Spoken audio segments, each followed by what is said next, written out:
পুরো পৃথিবী জুড়ে চলছে তৃতীয় বিশ্বযুদ্ধ, আর আমাদের হাতে এসেছে তৃতীয় বিশ্বযুদ্ধের গুরুত্বপূর্ণ সব আপডেট সংবাদের শিরোনাম। শুরুতেই থাকছে ওমান উপকূলে তেলবাহী জাহাজে ব্যাপক ক্ষেপণাস্ত্র হামলা।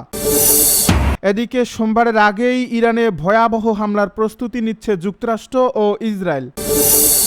আরও জানাবো, লোহিত সাগরে টোল না নেওয়ার ঘোষণা দিল ইয়েমেনের হুতিরা। সবশেষে জানিয়ে দিব, মার্কিন এআই মডেল ব্যবহার করে প্রতিরক্ষা জোরদার করছে চীনের গবেষকরা। এতক্ষণ শুনছিলেন হাতে থাকা আপডেট সংবাদের শিরোনাম, এবারে বিস্তারিত। তবে তার আগে অনুরোধ রইল, ভিডিওটিতে একটি লাইক এবং কমেন্ট করে জানিয়ে দিন ভিডিও সম্পর্কে আপনার মূল্যবান মতামত। আরও জানিয়ে দিন ভিডিওটি কোথা থেকে দেখছেন বা কোন জেলা থেকে দেখছেন। মার্কিন এআই মডেল ব্যবহার করে প্রতিরক্ষা জোরদার করছে চীনের গবেষকেরা। যুক্তরাষ্ট্রের প্রযুক্তি প্রতিষ্ঠান ওপেন এআই এবং অ্যানথ্রোপিকের তৈরি এআই মডেল ব্যবহার করে চীনা সামরিক গবেষকেরা নিজেদের প্রতিরক্ষা ব্যবস্থা শক্তিশালী করছেন। ওয়াশিংটনের চিপ রপ্তানি নিষেধাজ্ঞা সত্ত্বেও চীনা সামরিক প্রতিষ্ঠানগুলো মার্কিন এআই প্রযুক্তিকে বিকল্প পথ হিসাবে ব্যবহার করছে বলে রয়টার্সের পর্যালোচনা করা ৮০টিরও বেশি গবেষণাপত্র ও পেটেন্ট উঠে এসেছে। গবেষণায় দেখা গেছে যে চীনা গবেষকের মডেল ডিস্টিলেশন নামের একটি বিশেষ প্রযুক্তি ব্যবহার করছেন। এই প্রক্রিয়ায় একটি শক্তিশালী এআই সিস্টেমের উত্তর বা আউটপুট সংগ্রহ করে তুলনামূলক ছোট ও বিশেষায়িত মডেলকে প্রশিক্ষণ দেওয়া হয়।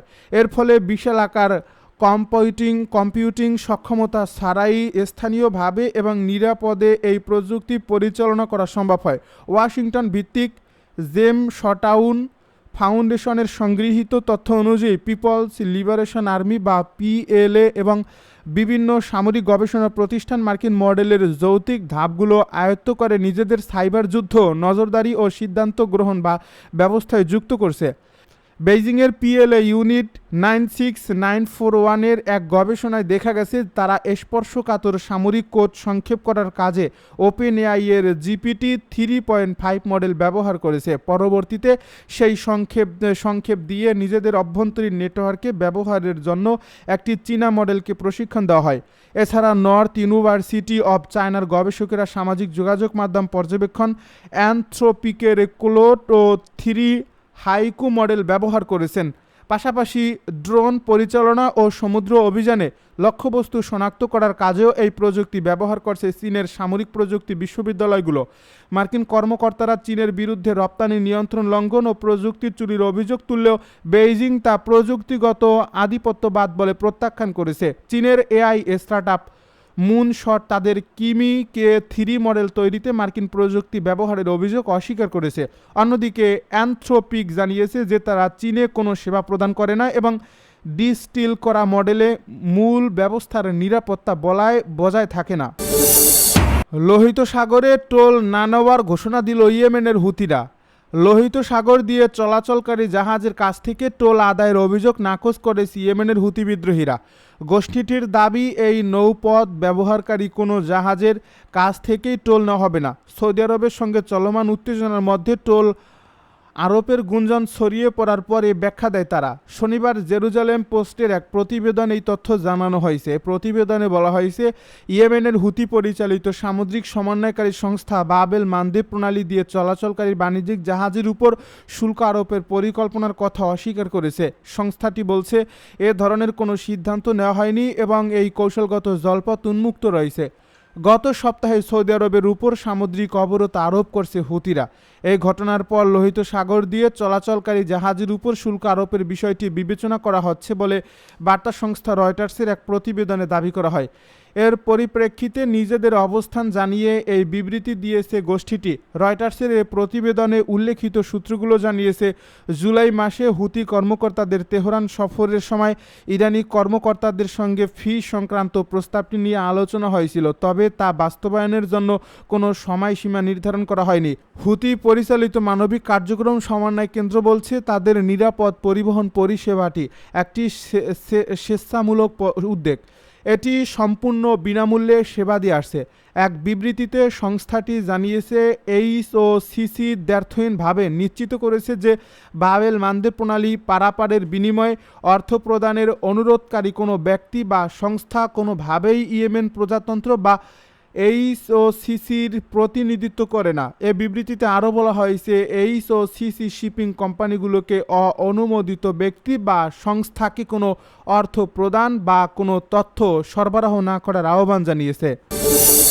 সোমবারের আগেই ইরানে ভয়াবহ হামলার প্রস্তুতি নিচ্ছে যুক্তরাষ্ট্র ও দখলদার ইসরায়েল। ইরানের বিদ্যুৎ কেন্দ্র ও রিফাইনারি সহ জ্বালানি অবকাঠামো লক্ষ্য করে চলতি সপ্তাহান্তেই এক ব্যাপক বিমান হামলা চালানোর প্রস্তুতি নিচ্ছে যুক্তরাষ্ট্র ও ইসরায়েল।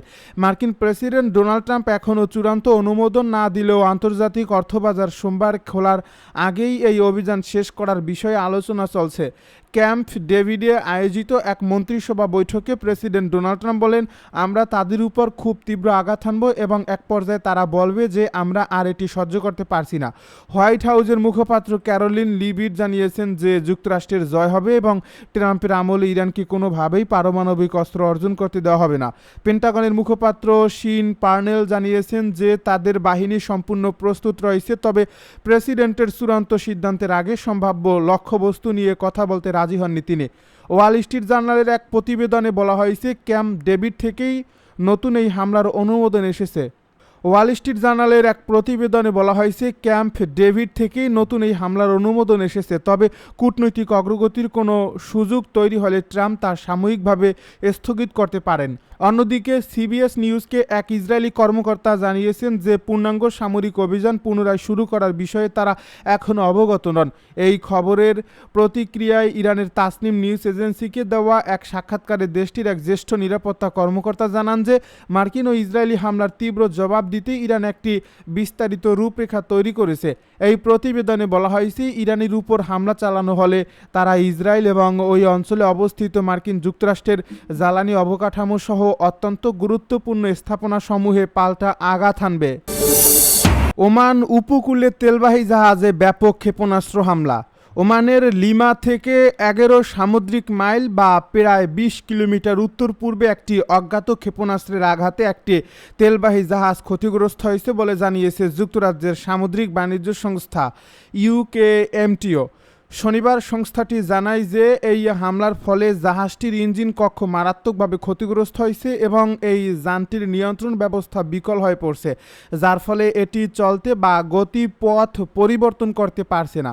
ইউকেএমটিও জানিয়েছে যে এই ঘটনার পর আঞ্চলিক কোস্টগার্ড বাহিনীকে দ্রুত অবহিত করা হয়েছে এবং কর্তৃপক্ষ আনুষ্ঠানিকভাবে তদন্ত শুরু করেছে। এই ঘটনায় এখন পর্যন্ত কোনো হতাহত কিংবা পরিবেশগত ক্ষতির খবর পাওয়া যায়নি, তবে ওই অঞ্চলে চলাচলকারী অন্যান্য জাহাজগুলোকে সতর্কতার সাথে যাত্রা করতে এবং যে কোনো সন্দেহজনক কর্মকাণ্ড নথিভুক্ত ও জানানোর পরামর্শ দেওয়া হয়েছে।